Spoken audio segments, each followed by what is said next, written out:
iniciatíva tu je.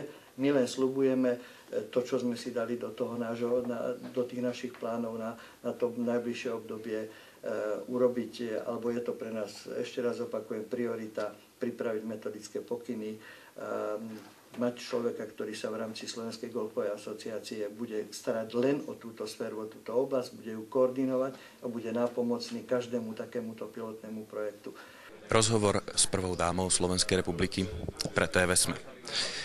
Pani Gašparovičová, ja som sa vás rád opýtal, že čo myslíte, že aké vlastnosti v deťoch rozvíja golf? Tak určite v prvom rade je to zvýšenie pohybových aktivít, ktoré chceme docieliť týmto projektom, pretože dneska nám deti sedia len pri počítačoch, v kinách a s nejakými hrami a dostať ich k športu je veľký problém a takto si myslíme, že ich dotiahneme k športu a hlavne do prírody, pretože golf bude za chvíľu dostupný dosť rozsiahle na našom území.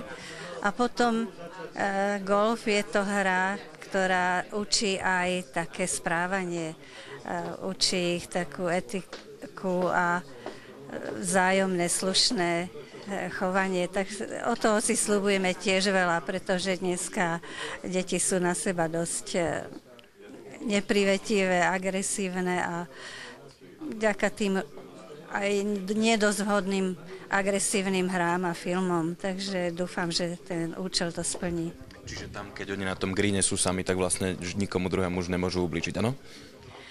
Nie, myslím si, že nie sú tam celkom sami. Je tam vždy určitá skupina ľudí a ide o to, ako sa jeden k druhému chovajú a učí ich to aj k takej serióznosti, priznať tie údery, priznať, počítať správne, nepodvádzať. A to je tiež veľmi dôležité.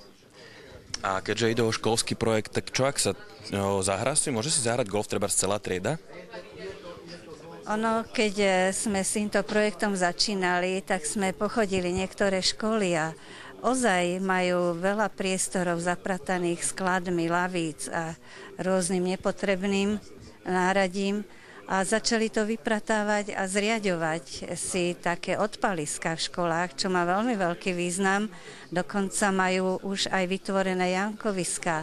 Sú firmy dodávateľské, ktoré dodávajú umelé koberce, trávniky umelé, ktoré im dostatočne v metrovom kuse stačia na záhradu, na školský dvor, aby sa učili odpalovať. Takže je to dosť dostupné a veľmi sa deti tomu tešia. A myslíte si, že golf, vlastne taká ušľachtilá hra, má vôbec šancu na prežitie v dnešných časoch, keď tú mládež vlastne zaujímajú len telenovely a marihuana? Ja verím, že príklady tiahnu, že ich to pritiahne a keď to na škole bude fungovať, že sa pripoja viacerí k tomu. A myslím si, že je to o vzoroch.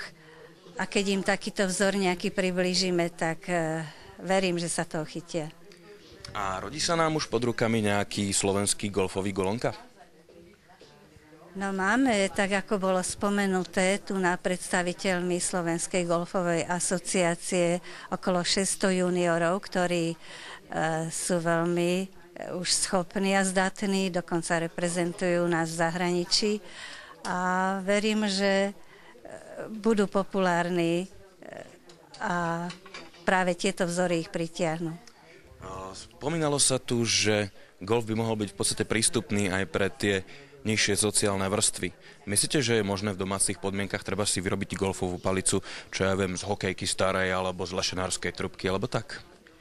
To asi ťažko, ale práve týmto projektom na školách sa umožní aj týmto vrstvám, ktoré sú ekonomicky na tom slabšie, sa práve v škole dostať ku golfu, pretože škola si vytvorí tieto podmienky, aj palice, aj všetko, čo je potrebné, loptičky k tomu. Dneska sú golfové kluby, ktoré vyraďujú určité palice, aj hráči a posúvajú to práve týmto školám a juniorom. Nedaleko v Rakúsku sú dostupné obchody z druhej ruky, kde je dostať veľmi lacno palice. Takže na tie tréningy do škôl, myslím si, tou spoločnou prácou a takou metodickým vedením a pomocou, kde čo zohnať, určite budú mať na to všetky školy.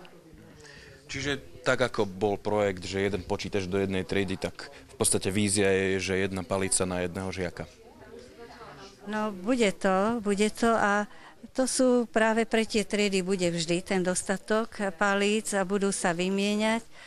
A myslím si, že tak, jak ste povedali, ide doba dopredu a všetko je možné. A dokonca ministerstvo školstva má kapitolu a dotácie na podporu pohybových aktivít škôl a detí a je možné si požiadať aj na zriadenie takéhoto odpaliska, čo veľmi uľahčí a umožní spropagovať tento šport medzi mládežou.